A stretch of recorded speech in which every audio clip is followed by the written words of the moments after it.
Hari ini saya mau berbicara tentang dampak kehadiran imigran terhadap kehidupan masyarakat sekitarnya. Kita melirik ke tahun-tahun silam di tahun 1998 di mana pasca turunnya Soeharto, di situ ada satu kecemburuan sosial yang cukup tinggi terhadap orang-orang imigran. Orang-orang imigran ini cenderung mereka punya moto kehidupan adalah kerja keras, disiplin, ulet, dan juga tidak mau hidup miskin. Nah, ini tertanam dalam kehidupan mereka sehingga mereka kuasai di sektor ekonomi dan sektor bisnis. Hal itu mereka kuasai. Akhirnya apa?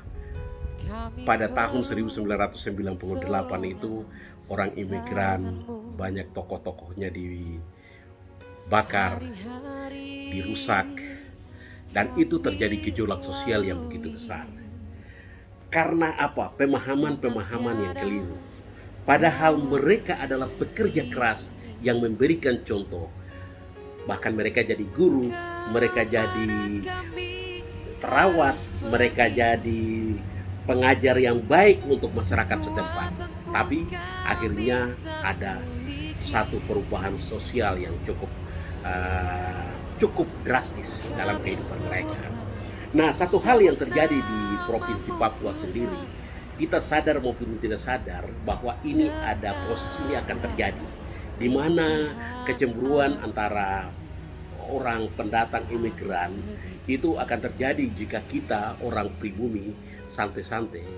Maka hal-hal demikian itu kalau kita tidak antisipasi maka kita akan tersingkir dari kekayaan, dari tanahnya, dari tempat tinggalnya.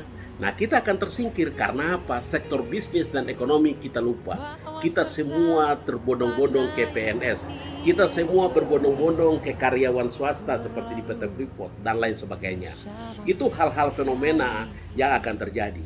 Orang imigran dari luar, pendatang, itu kadang-kadang mereka punya moto yang sama, yaitu pekerja keras, ulet, disiplin, dan juga tidak mau hidup miskin.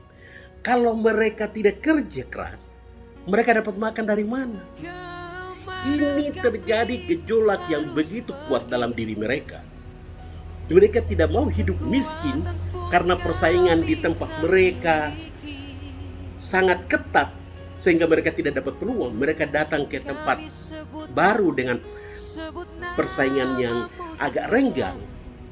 Akhirnya mereka melakukan kegiatan-kegiatan yang bisa memberikan kehidupan pada diri mereka. Sadar maupun tidak sadar, mereka bangun rumah, bangun toko, bangun bisnis, bangun segala hal yang suatu ketika kalau kita orang pribumi santai-santai, maka kamu akan ditindas karena kemalasan, karena rasa tidak mau tahu, karena kalian terlena dengan kekayaan alam yang ada.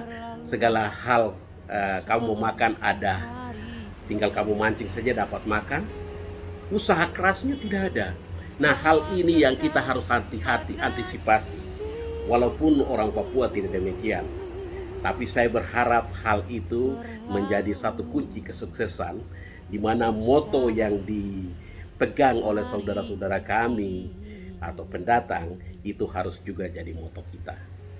Kerja keras, disiplin, ulet, dan tidak mau hidup miskin. Oke?